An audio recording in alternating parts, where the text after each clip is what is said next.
This is Julia with iCadenza, and I'm here with tenor Henry Price, who has had an incredible career and now teaches at Pepperdine as a professor of voice here at the Pepperdine Music Program, and is also the director of the opera program and also of the Heidelberg program in Germany, which is Pepperdine's program during the summer. So it's so wonderful to be here with you. Well, it's great to see you here on this beautiful day in Malibu. Isn't it great to sit out here? It is. Yeah. It's usually a beautiful day out in Malibu. It is. We had a former president who said there are two kinds of days in Malibu, beautiful and unusual. We had some unusual days last week, but now it's back to beautiful. They extended all the way down to Los Angeles as well. Right, so right. We experienced them right. too. Well, I want to talk to you a little bit about your career, which was so incredible, and you did such fantastic things. You did so much work in New York and across the world, really. Can you talk about how you first got started singing? Oh, well, that goes way back before opera even. I'd never heard an opera as a teenager. But I loved to sing. I was a rock and roll singer, jazz singer. Elvis was my inspiration to be a singer. I still love listening to Elvis. That's amazing. You're the second opera singer I talked to this week that got their start in rock and Well, yeah, we people who love to sing and we have a gift for getting up in front of people and using our talent, sing the music that is around us first and touches us. And for me, that was the music that I heard on the radio growing up. So if I had heard opera, I probably would have been inspired to do that earlier. But fortunately for me, I went to school at the University of North Texas, which has a great music program. I lived in Dallas. I'm from Dallas. And there was a fabulous tenor on the faculty there, Eugene Conley, who is one of America's best tenors ever.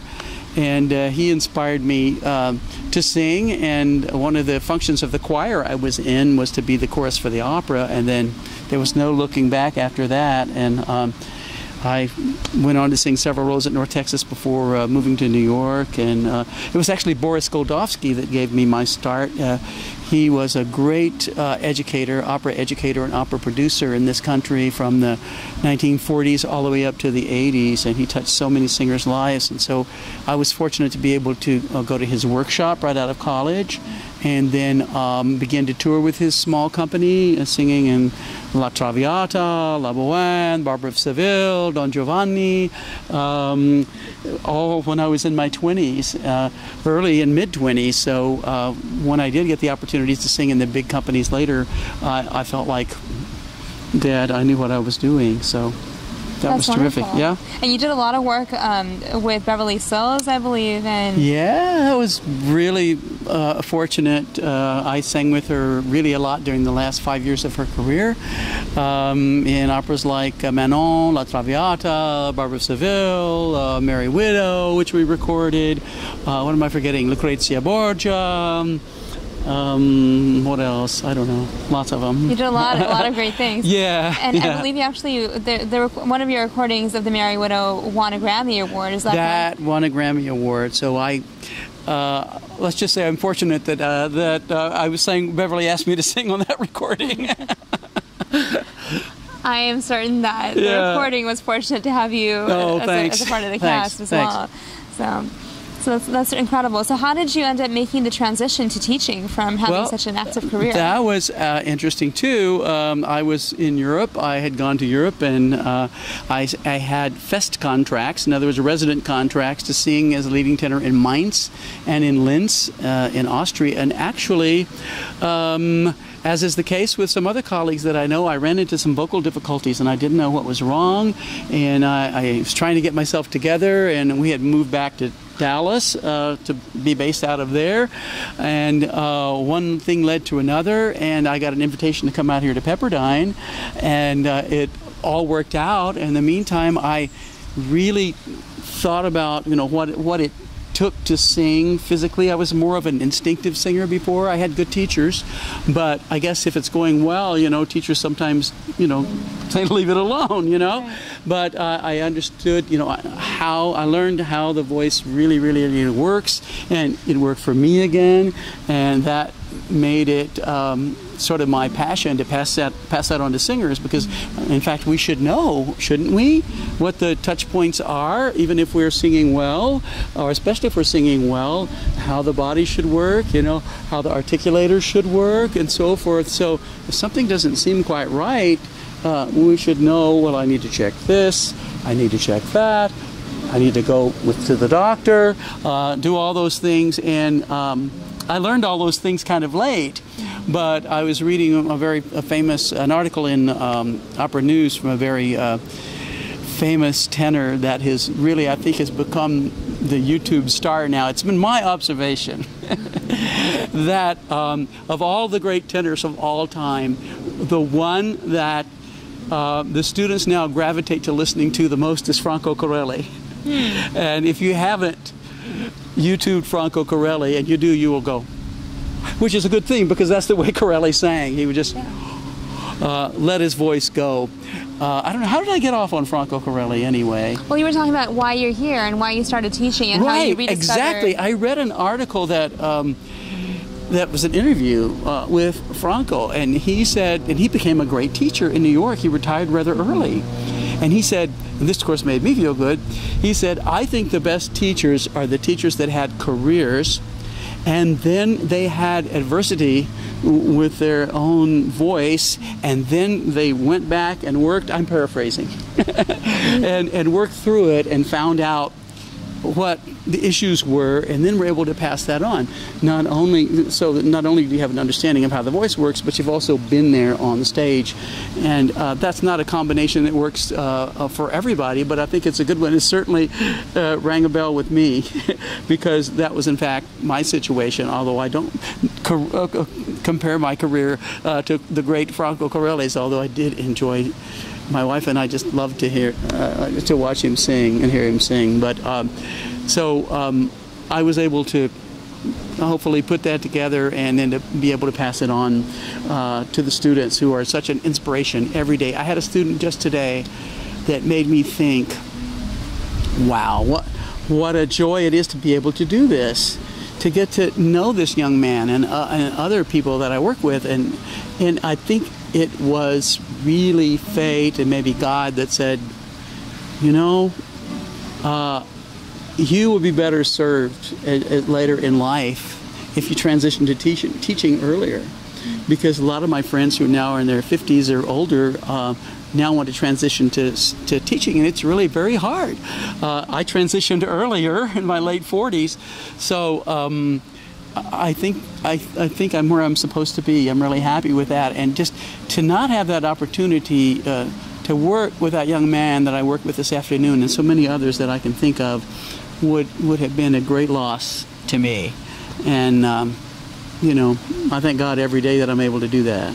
Absolutely. Well, you mentioned that singers should be open to looking for doors that may not be quite the same decoration that they were expecting, and right. Be willing to go through them. And what do you think about the internet as such a door, and the possibilities that affords to singers these days in self-promotion? That's the kind of door on the internet that people should be going through, and not some of the others.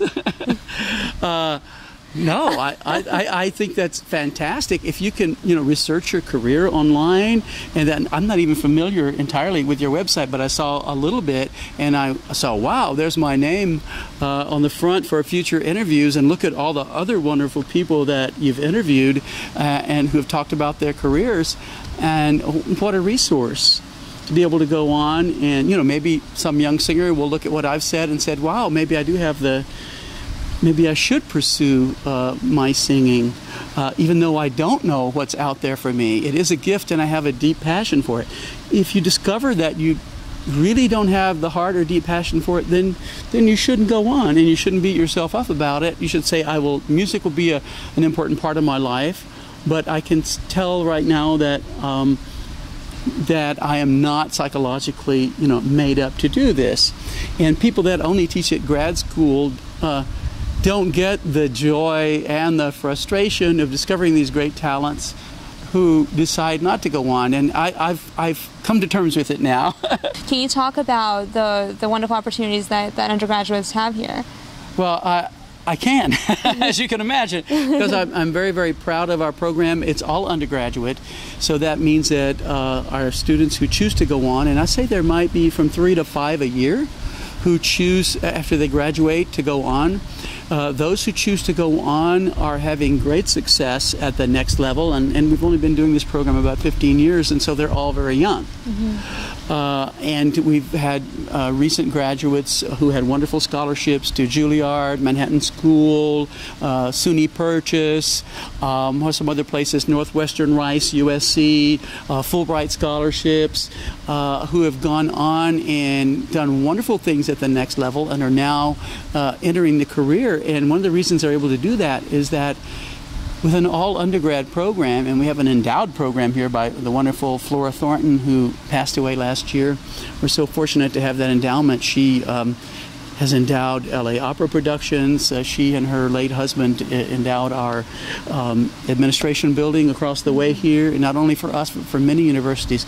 And we have a wonderful production values because Flora Thornton saw fit to endow our opera program. So we have beautiful sets for the opera. We have orchestra, and that's one of the reasons that our students are, first of all, I think we have a good training, but our students are able to put it together here is because if they're ready, or even if it's maybe just beyond them and it seems like they're about ready, and we can put them on the stage in a Mozart opera, or we even did Puccini opera last year, La Boheme, or whatever the composer, and they're able to get their voice and their acting skills around that, then it stands them in very, very good stead at the next level.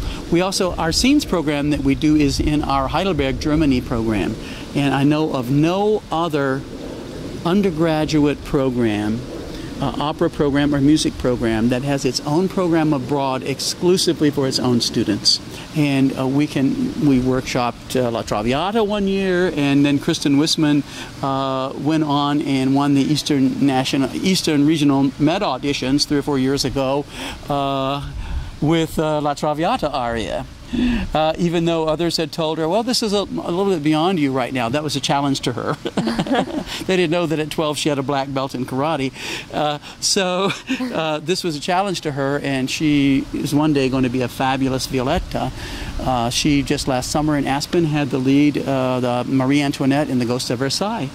And 3 of our very recent graduates had roles in The Marriage of Figaro at Aspen, where they were single cast.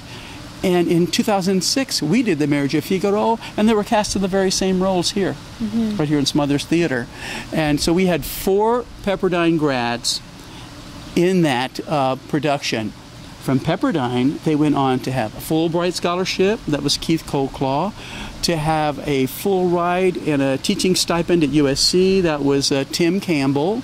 Then we had Davia Bandy, who was the Carabino, and she had a scholarship to Cincinnati, and this summer she also had a small role in Die Meistersinger in the Cincinnati opera with James Levine conducting. Amazing. And they were, and the Figaro in that production, Danny Armstrong went right from the stage of Pepperdine because Mrs. Thornton saw him performing and wanted Placido Domingo to hear him.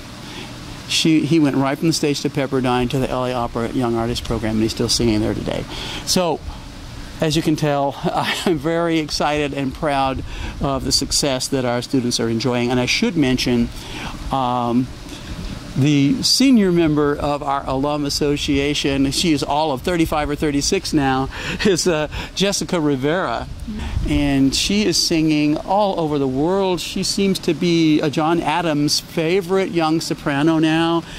He created the role of in A Flowering Tree for Jessica, and we were fortunate to be able to see the premiere of A Flowering Tree, the world premiere in Vienna in 2006. She is singing all over the world with major orchestras and opera companies, and we are so proud of Jessica. So our students really that are going on now are between the ages of 24 and 25 and 35 or 36, just right in that wonderful, exciting beginning stages of an operatic career. So many success stories. We do have many success stories, and it's rewarding, very rewarding. Well, thank you so much for your time, and thank you for everything that you're doing for the Well, thank you. community. And you can tell that I'm I'm pretty excited about it. Well, thank you. Thanks a lot, and thank you.